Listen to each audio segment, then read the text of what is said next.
할렐루야. 주님의 이름으로 우리 연석교회 모든 성도님들 진심으로 환영하고 축복합니다. 우리 옆에 계신 성도님과 함께 인사하겠습니다. 우리는 한 가족입니다. 아멘. 정말 한 가족인 줄 믿으십니까? 여러분, 우리는 주님 안에서 정말 한 가족인 줄 믿습니다. 사람은 누구나 가족이라는 울타리 속에서 태어나고 자라게 됩니다.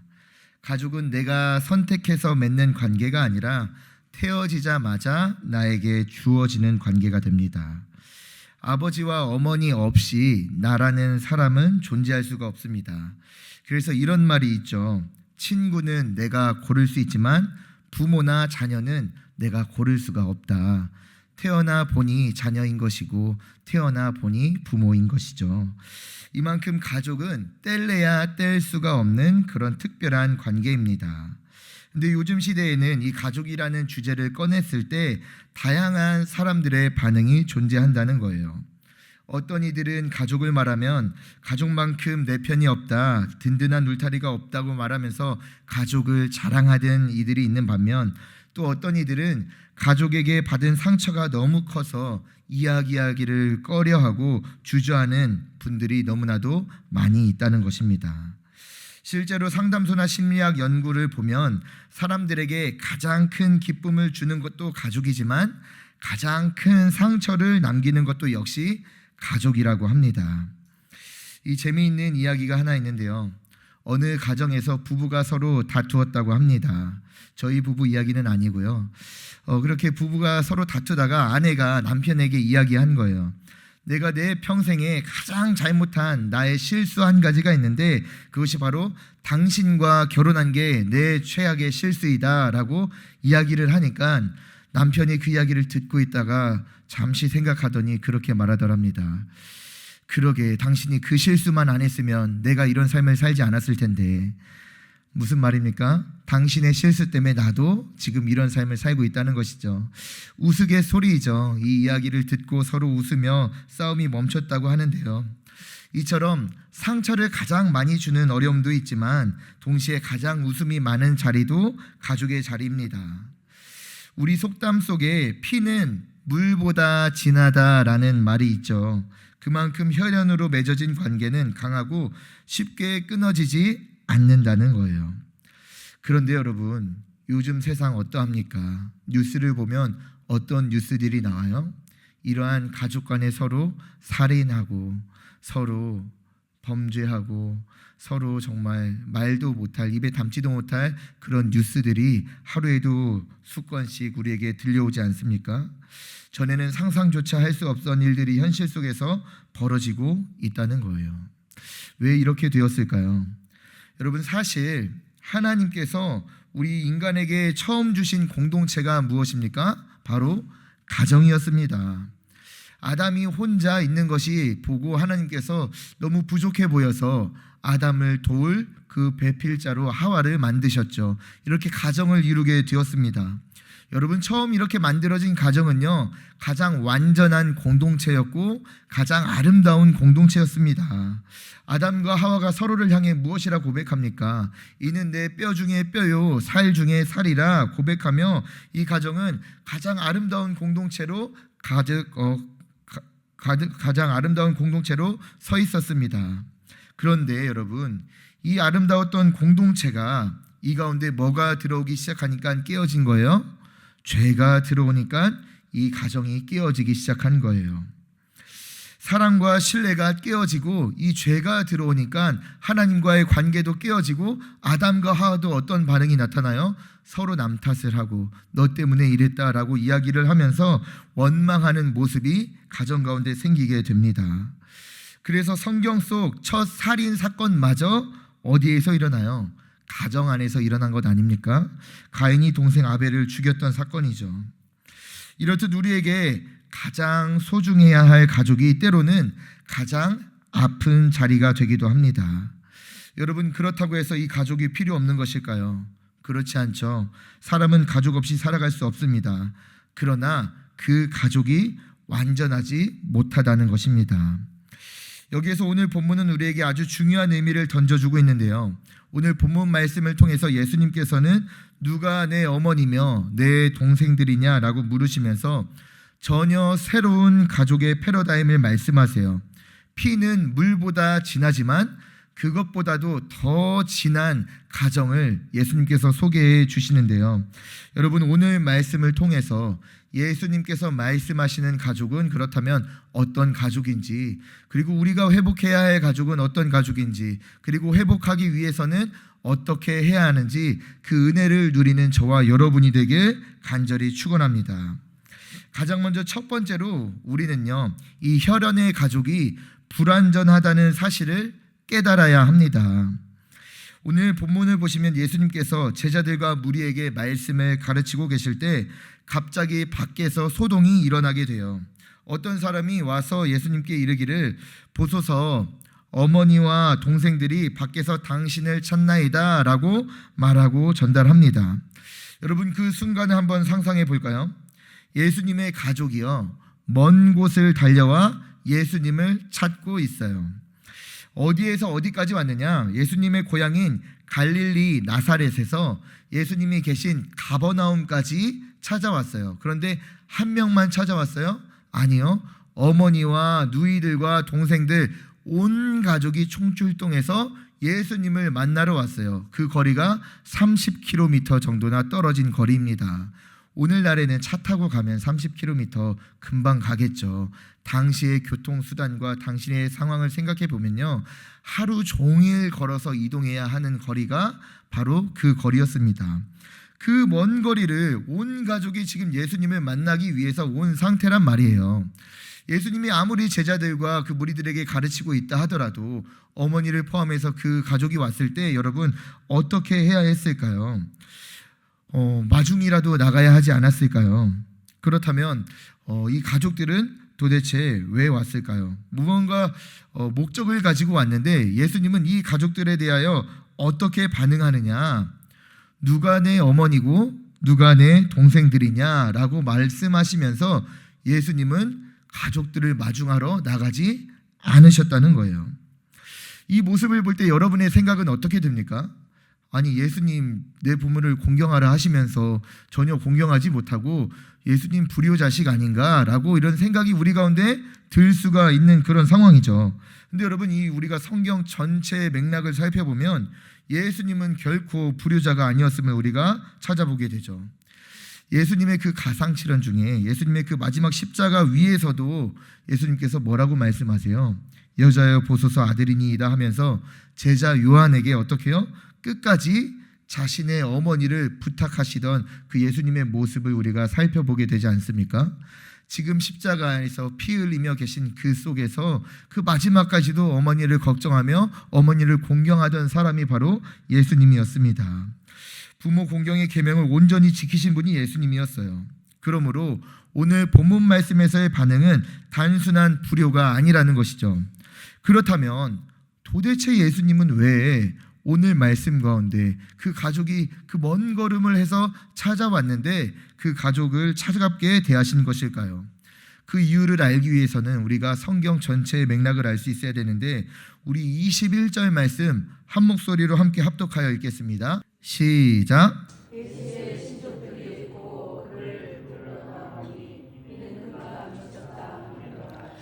자, 여러분 무슨 말이에요? 지금 예수님이 공생애를 시작하셨죠. 공생애를 시작하시고요, 손 마른 사람을 고치시고 귀신을 내쫓으시고 제자들을 파송하시고 수많은 이적과 기적을 행하고 다니셨어요. 그런데 이 소식이 누구에게 들려요? 가족에게까지 들려진 거예요. 근데 여러분, 놀라운 것은 가족이요, 예수의 친족들이 듣고 무엇을 들었다는 거예요? 예수님의 사역, 그 이야기들을 들었다는 거예요.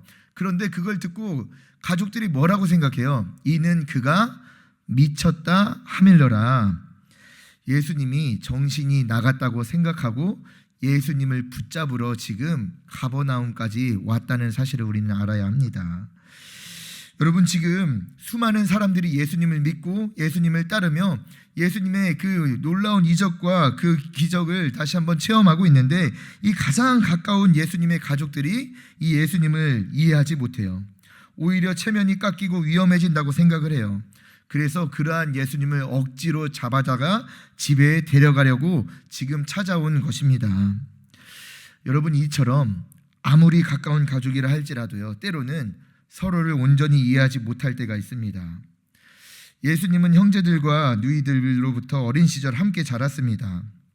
그러나 정작 하나님의 아들로서 감당하셔야 할 구속 사역을 그 형제와 누이들이 깨닫지 못했다는 거예요. 여러분, 심지어 누구조차도 지금 깨닫지 못하고 있어요. 마리아조차도 깨닫지 못해요. 여러분, 마리아는 알아야죠. 왜 알아야 합니까? 예수님을 어떻게 낳았어요? 성령으로 낳았잖아요. 성령으로 잉태했잖아요. 예수님의 낳기 이전에 천사들이 마리아를 찾아와서 이러한 예수를 너가 낳을 것이다 다 알려주고 알고 있었잖아요. 그런데 그랬던 마리아조차도 지금 이 순간에 예수님의 사역을 온전히 이해하지 못하고 깨닫지 못하고 오해하고 있었다는 것입니다. 예수님은 지금 세상의 죄를 짊어지고 하나님의 뜻을 따라 걸어가고 계셨어요. 그런데 가장 가까운 가족들이 그 길을 막고 그만하고 집으로 돌아오라고 하며 붙잡으려 하였다는 것입니다. 그렇습니다, 여러분. 가까이에서 오래 보았다고 해서, 오랫동안 함께 지냈다고 해서 반드시 다 아는 것은 아니죠.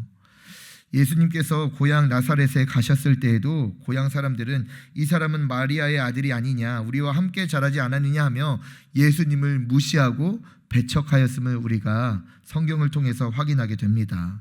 그리고 결국 그곳에서는 예수님께서도 능력을 행하지 못하셨어요. 여러분, 이것은 우리의 삶에도 그대로 적용됩니다. 가장 가까운 가족이라 해도 때로는 서로를 오해할 때가 있고 때로는 마음을 온전히 헤아리지 못할 때가 많이 있습니다. 사실 가정은 가장 따뜻해야 할 곳이지만 가장 상처를 남기기도 합니다. 다른 사람에게서는 전혀 상처를 받지 않을 만한 그런 말도요, 우리 가족에게 들려질 때는 이것이 상처가 될 때가 있지 않습니까? 성경 속에서도 이러한 가정의 아픔이 여러 번 등장을 하게 돼요. 이 이삭의 집에서는 부모의 편애 때문에 야곱과 에서가 갈등하였습니다. 요셉은 형제들의 시기와 미움 때문에 노예로 팔려갔습니다. 다윗의 가정에는 압살롬의 반역이 있었어요. 이렇게 보면 혈연으로 맺어진 가정은 결코 완전하지 않음을 우리가 바라보게 됩니다. 우리는 종종 이 완전하지 못한 가정을 어떻게 되기를 원해요? 완전하기를 기대할 때가 있어요. 그리고 그 완전한 것을 기대하다 보니까 그 가운데 상처받고 그 가운데 아파하고 그 가운데 다툼이 생길 때가 있다는 것입니다. 사랑하는 연석의 성도 여러분, 예수님께서는 오늘 이 불완전한 가족의 모습을 통해서 우리에게 새로운 깨달음을 주십니다. 여러분이 육신의 가족은 소중하지만 그것만으로는 완전하지 않습니다. 그렇다면 우리는 참된 가족, 완전한 가족을 어디에서 찾을 수 있을까요? 바로 오늘 본문을 통하여 예수님은 새로운 전환을 제시하여 주시는데요. 바로 하나님의 뜻을 따라 사는 자들이 모인 공동체, 곧 보혈로 맺어진 영적 가족을 우리에게 보여주십니다. 예수님은 불완전한 혈연의 가정을 부정하신 것이 아니라 그 가정을 넘어 더욱 온전하고 영원한 가족의 길을 오늘 말씀을 통해 우리에게 알려주고 계시다는 거예요. 그렇다면 예수님께서 열어주신 이 가정은 과연 어떤 가정일까요?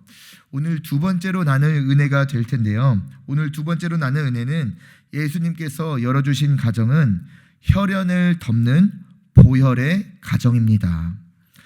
앞에서 살펴본 것처럼 혈연으로 맺어진 가정은 가장 가까운 관계이지만 완전하지 못함을 우리가 살펴보았죠. 예수님의 가족마저도 주님의 사역을 온전히 이해하지 못하고 때로는 오해하고 그 길을 막으려 했습니다.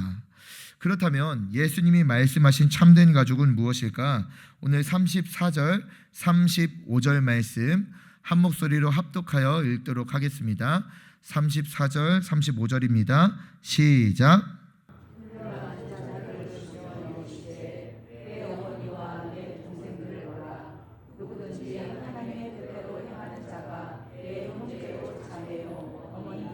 아멘. 예수님은 지금 자신의 곁에 앉아있는 제자들을 향해서 이들이 나의 가족이다라고 말씀하세요. 그리고 이어서 말씀하시면 누가 형제요 자매요 어머니가 되느냐? 바로 하나님의 뜻대로 행하는 자가 자신의 가족이라 말씀하고 계십니다. 여러분, 이 말씀은요, 단순히 가족의 범위를 넓히신 게 아니에요. 하나님께서 창조하실 때 의도하셨던 그 본래의 가정, 완전했던 가정, 곧 하나님의 뜻을 중심에 두고 살아가는 완전한 공동체의 회복을 선언하고 계시는 것입니다. 여러분, 인류 역사상 가장 완전했던 가정은 단 한 가정이에요. 어느 가정? 바로 에덴 동산에서 아담과 하와의 가정이었습니다. 하나님이 직접 세우신 최초의 가정은 하나님의 임재와 말씀 가운데 거하는 완전한 가정이었어요.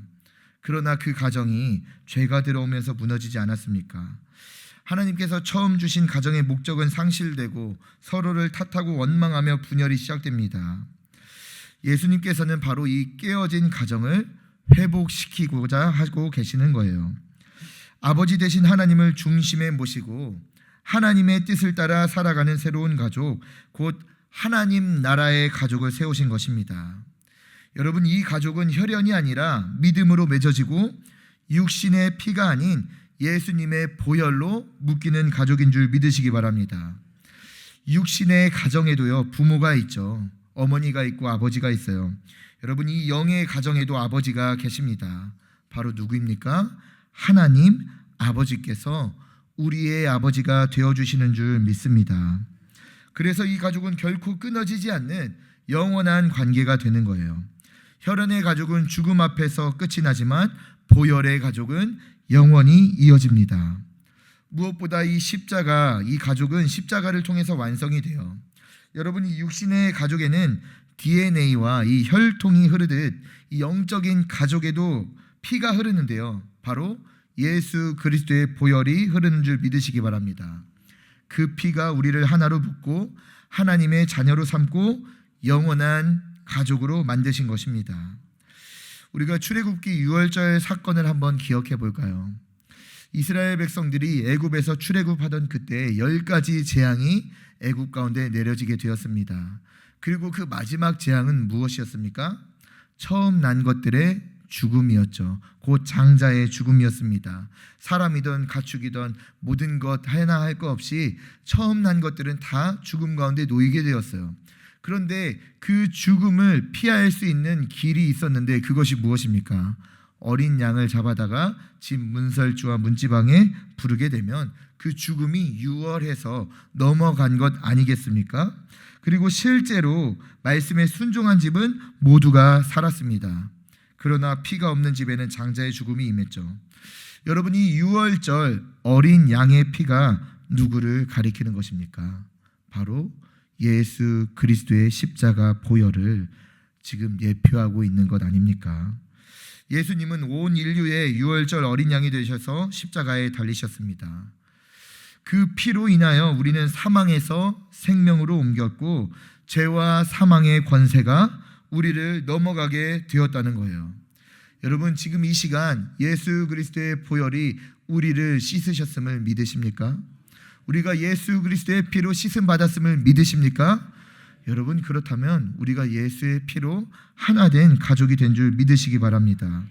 이 가족은 아담과 하와 이후 깨어졌던 가정을 회복하고 하나님께서 본래의 창조 가정을 이루는 그 은혜의 공동체가 된다는 거예요. 우리는 더 이상 단절되고 깨어진 가정의 한계 속에 갇힌 존재가 아닙니다. 주님의 보혈로 하나 된 새로운 가족, 하나님 나라의 가족으로 살게 된 줄 믿습니다. 여러분, 오늘 바로 이 가족이 예수님께서 말씀하신 새로운 가족입니다. 혈연을 넘어서 보혈로 맺어진 가족, 하나님의 뜻을 중심으로 살아가는 가족, 영원히 끝나지 않는 가족입니다. 여러분, 옆에 계신 성도님을 한번 살펴보세요. 우리 서로 눈을 한번 마주쳐 보세요. 왜 못 마주치시나요? 우리 신철의 권사님 저랑 마주치실까요? 여러분, 우리가 지금 그 가족이라는 거예요. 예수 그리스도의 보혈로 이루어진 가족. 정말 가족됨을 믿으십니까? 여러분, 우리가 정말 이 가족을 회복하고 이 가족의 관계를 누리는 연서교회가 되길 간절히 축원합니다. 마지막으로 함께 나눌 은혜는요, 그렇다면 이 보혈의 가족에는 어떠한 능력이 있는가? 이 보혈의 가족에는 특별한 능력이 있는데요. 예수님은 누구든지 하나님의 뜻대로 행하는 자가 내 형제요 자매요 어머니이라 말씀하시며 보혈로 맺어진 새로운 가족을 선포하셨잖아요. 이 가족이 혈연으로 맺어진 가족과는 뭐가 다른지 함께 은혜를 나누고자 하는데요. 가장 먼저 첫 번째로 보혈로 맺어진 가정에는 화해와 용서의 능력이 있습니다. 여러분, 이 세상 가정은 갈등과 상처가 깊어지게 되면 쉽게 무너지게 됩니다. 형제 사이에서도요, 말 한마디가 오해가 되어서 수십 년 동안 얼굴을 보지 못하고 사는 그러한 경우도 너무 많습니다. 그런데 여러분, 이 보혈의 가족은 다르다는 거예요. 보혈의 가족은 왜 다를까요? 모두가 예수 그리스도의 십자가 보혈로 용서받은 자들이 모인 곳이 바로 보혈의 가족입니다. 예수님께서 자신을 내어 드림으로 우리의 모든 죄와 허물을 용서하셨기 때문에 여러분, 그 용서와 그 은혜가 흐르는 가정 가운데는 다시 화해할 수 있는 거예요. 다시 용서할 수 있는 은혜가 흐르는 줄 믿습니다. 나의 능력으로 용서하는 것이 아니라요, 내가 그 용서를 받았기 때문에 예수 그리스도의 보혈의 능력으로 용서하게 될 줄 믿습니다. 여러분, 베드로를 생각해 보세요. 베드로는 3번이나 주님을 부인했습니다. 저주하면서 부인했어요. 인간적인 관계라면 이미 그러한 관계는 어떻게 돼요? 끝장났을 관계이죠. 이미 끝났을 관계예요. 그러나 부활하신 예수님은 베드로를 찾아가셔서 네가 나를 사랑하느냐 3번 물으시며 그와 관계를 다시 회복하십니다. 여러분, 이것이 바로 보혈의 가정의 능력인 줄 믿습니다. 예수님의 용서를 입었기에 우리가 서로를 용서하고 화해할 수 있는 줄 믿습니다. 그래서 교회는 세상과 달리 끝났다라는 말이 통하지 않는 공동체입니다. 보혈이 있기에 언제든 다시 시작할 수 있는 줄 믿습니다. 여러분, 혹시 지금 저와 여러분 가운데 우리 혈연의 가족 혹은 이 보혈의 가족 가운데 용서하지 못한 자가 있으십니까? 화해하지 못한 자가 있으십니까? 여러분, 이 시간 보혈의 은혜를 입길 원합니다. 우리가 그 보혈 아래에 있다면 그것은 가능합니다. 주님이 보여주셨고 주님이 먼저 이루셨기 때문입니다. 바라고 원하기는 이 시간 보혈의 가족인 우리 모두가 다시 한번 그 은혜를 누리고 용서와 화해가 넘쳐나는 우리 연서교회 되길 간절히 축원합니다. 두 번째로 이 보혈의 가정 가운데에는요, 회복과 치유의 능력이 있습니다. 이 사람은 누구나 겉으로는 멀쩡해 보이지만 이 속으로는 말할 수 없는 상처와 아픔을 품고 살아가요. 그리고 가족의 일 같은 경우에는 누구에게도 말 못하고 혼자 끙끙 앓으며 혹시라도 내 얼굴에 먹칠하는 게 될까봐 누구에게도 말 못하고 품고 살아가는 경우가 많아요. 특히 가족들 안에서 무시당할 때 너는 왜 그렇게밖에 못하느냐라는 말 한마디에 정말 수십 년 동안 가족임에도 불구하고 멀리 떨어져 사는 그러한 경우가 많습니다. 어떤 이는 부모의 무관심 속에서 자라고 늘 버려진 마음으로 살아가는 자들이 있어요. 또 어떤 이는 실패와 상실을 겪으면서 아무에게도 털어놓지 못한 채 무너져버린 그 심령을 안고 살아가는 자들이 있습니다. 여러분, 세상은 그런 자들에게 무엇하라고 합니까? 그런 아픔을 덮어놓으라고 하죠. 시간이 지나면 괜찮아질 거라고 하죠. 그러나 그렇지 않은 경우가 너무나도 많아요. 시간이 지날수록 더 깊어지고 무너진 마음은 스스로를 더욱더 얽매일 때가 많습니다. 그러나 여러분, 이 십자가 보혈은 단순히 죄만 씻는 것이 아니라 무너진 우리의 마음을 다시 세우는 능력이 있는 줄 믿으시기 바랍니다. 여러분, 우리가 초대교회의 모습을 한번 살펴볼까요? 초대교회. 우리가 이제 오후 예배 시간에, 주일 오후 예배 시간에 사도행전을 보고 있죠. 그리고 그 사도행전 말씀을 통해 초대교회의 그 많은 모습들을 살펴보았습니다. 여러분, 그 초대교회 부흥하고 성령 충만하고 정말 많은 이들이 부흥하면서 우리는 그 모습을 보면서 뭐라고 해요? 아, 우리도 이런 교회가 되면 좋겠다. 와, 우리도 이렇게 부흥하면 좋겠다 생각하죠. 근데 여러분, 초대교회에 모인 사람들, 어떤 사람들이 모였어요? 우리가 그걸 알아야 돼요. 여러분, 초대교회에 모인 사람들은요, 배신자와 실패자와 낙오자들이 모여 있었습니다. 예수님을 3번이나 부인했던 베드로, 동족들에게 외면당했던 세리 출신들, 과거의 상처와 죄책감을 지닌 사람들이 모여 있었다는 거예요. 수많은 외면당하는 실패자, 과부들, 가난한 자들이 모여 있는 자리가 바로 그 초대교회의 자리였다는 거예요. 여러분, 이 상처 있는 자들은 알죠? 상처 있는 자들은 쉽게 그 마음이 회복되지 않습니다. 그런데 초대교회의 자리에는 대부분 상처 입은 자들이었어요. 모두가. 그 가운데 어떻게 회복이 일어나게 되었을까요? 그 가운데 어떻게 그들이 회복될 수 있었을까요?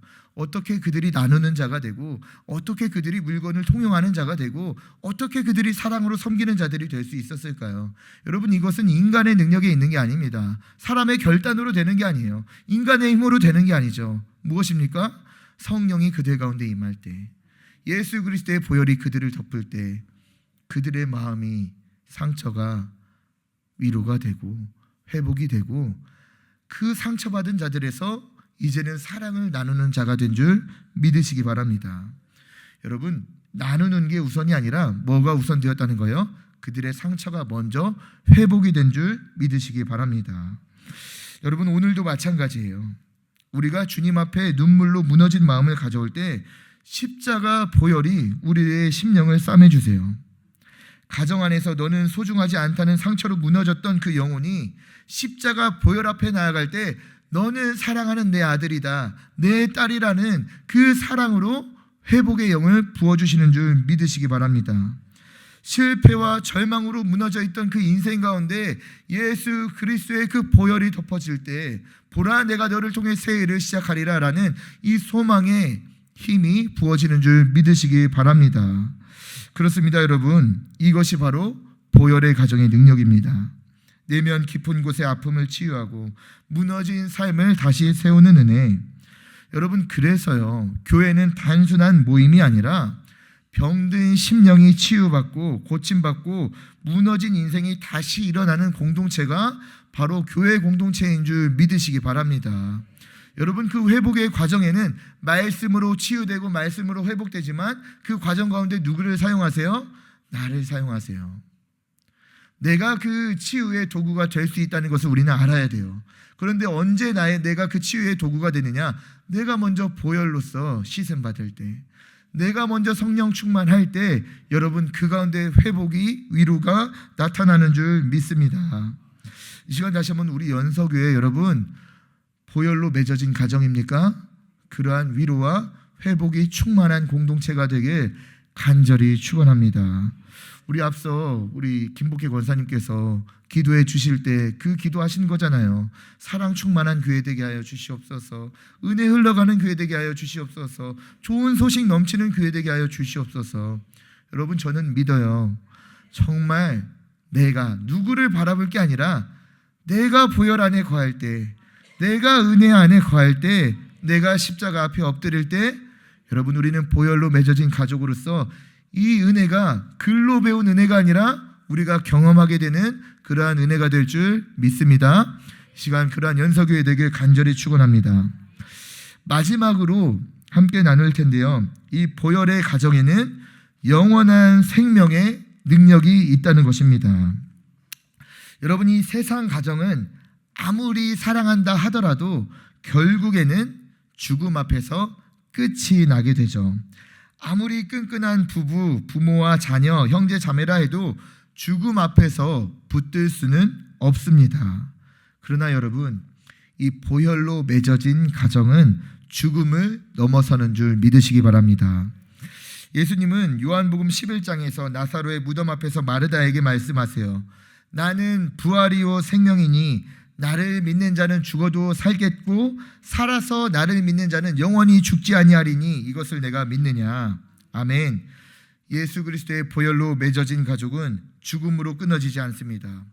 오히려 죽음을 넘어서 하나가 되는 줄 믿습니다. 계시록 7장을 보면요, 각 나라와 족속과 백성과 방언 가운데에서 아무도 능히 셀 수 없는 큰 무리가 흰옷을 입고 어린 양 앞에 서서 찬양하는 장면이 나와요. 여러분, 그들의 특징이 무엇인 줄 아십니까? 바로 어린 양의 피에 그 옷을 씻어서 희게 한 자들이라는 것입니다. 이 의미가 무엇을 의미해요? 우리 모두가 보혈의 힘을 힘입어 씻은 바 되었다면 그 흰 옷 입은 무리로서 주님 앞에 나아가게 된다는 거예요. 죽음을 넘어서 여러분 우리가 영원한 가족으로 나아가게 되는 줄 믿습니다. 이것이 바로 세상 가정과는 다른 보혈의 가정의 능력입니다. 세상 가정은 상처와 오해와 죽음으로 끝나지만 보혈의 가정은 용서와 치유와 영원한 생명으로 이어집니다. 그래서 오늘 이 자리에 모인 우리는요, 더 이상 남이 아니에요. 정말 예수의 보혈로 맺어진 가족인 줄 믿습니다. 우리 연서교회가 바로 이 보혈의 가정답게 살아가야 합니다.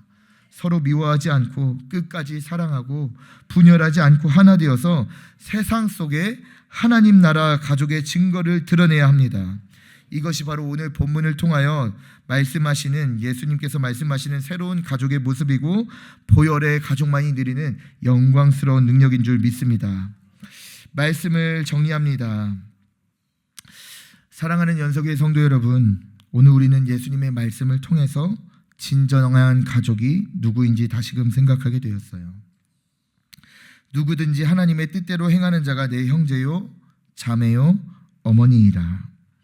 혈연의 가족은 소중하지만 불완전합니다.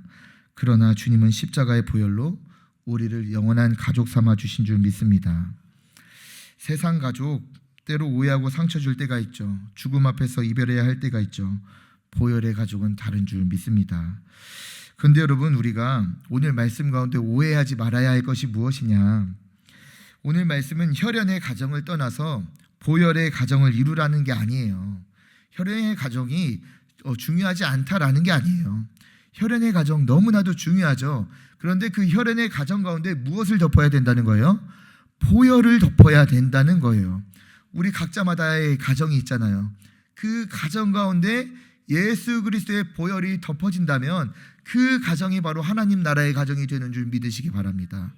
뿐만 아니라 혈연의 가정을 넘어서 교회 공동체 안에서, 믿음의 공동체 안에서 우리가 같은 가정을 이룰 수 있다라고 말씀하고 가르쳐 주시는 거예요. 이 시간 다시 한번 우리가 이 보혈의 은혜를 누리길 간절히 축원합니다.